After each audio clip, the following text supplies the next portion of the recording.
Kidnap దాడి కేసులో అరెస్టుపై విజయవాడ జైల్లో ఉన్న వైసీపీ నాయకుడు వల్లభనేని వంశీని కలిసిన తర్వాత మాజీ ముఖ్యమంత్రి వైఎస్ జగన్మోహన్ రెడ్డి చేసిన వ్యాఖ్యలు విచారకరమని, మాజీ ముఖ్యమంత్రిగా ప్రస్తుతం ఎమ్మెల్యేగా ఉన్న వ్యక్తి ఇలా బాధ్యతారాహిత్యంగా అధికారులను బెదిరించే విధంగా చేసిన వ్యాఖ్యలను ఈ రోజు విజయనగరం పార్టీ కార్యాలయంలో అశోక్ బంగ్లాలో నిర్వహించిన పత్రికా సమావేశంలో ఖండించిన రాష్ట్ర మంత్రి కొండపల్లి శ్రీనివాస్ మరియు విజయనగరం శాసనసభ్యురాలు పూసపాటి అదితి విజయలక్ష్మి గజపతిరాజు ఇందులో పాల్గొని మీడియా సమావేశంలో వివరించారు.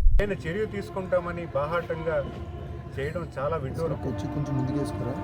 ఎందుకంటే ఈరోజు అధికారులు వాళ్ళు చేయాల్సిన బాధ్యత రీతిగా పనిచేస్తున్న విధానం ఈరోజు ఈ ప్రభుత్వం చూసుకుంటే 8 మాసాలైన ఈ ప్రభుత్వంలో ఎటువంటి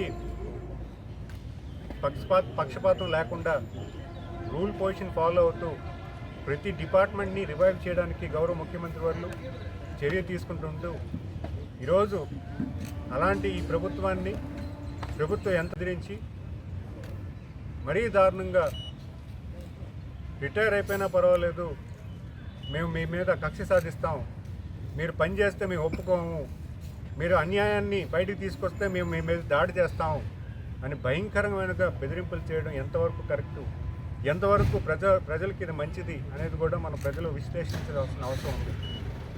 5 సంవత్సరాలు ఒక్క ఛాన్స్ అని మీకు అప్పచెప్పిన ప్రభుత్వం ప్రతి డిపార్ట్మెంట్ని కంగాలు చేసి ప్రతి డిపార్ట్మెంట్ వ్యవస్థని కూడా దుర్వినియోగం చేసుకొని చాలా దారుణమైన పరిపాలన మీరు గత 5 సంవత్సరాలు ఇచ్చారు.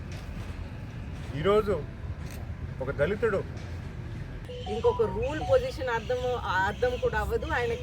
ఆయనకి ఇచ్చిన బాధ్యత కూడా అది కూడా వినియోగించుకోలేకుండా, అంటే ఆయనకు ఒక ఎమ్మెల్యే అని ఒక బాధ్యత ఇచ్చారు ప్రజలు, అది కూడా ఆయన వినియోగించలేకపోతున్నాడు. ఎందుకంటే ఆయన అసెంబ్లీకి కూడా రారు. ఆ విధంగా అంత ఇర్రెస్పాన్సిబుల్ మనిషి, అంత బాధ్యత రహిత మనిషి ఆయన వెళ్ళి కలిసిన వెంటనే ఒక ప్రెస్ మీట్ ఇచ్చారు. ఆ ప్రెస్ మీట్లో ఏమో అందరినీ తిడతా, ఒక యాజ్ యూజువల్ ఆయనకి మాట్లాడడం, డీసెంట్గా మాట్లాడటం రాదు.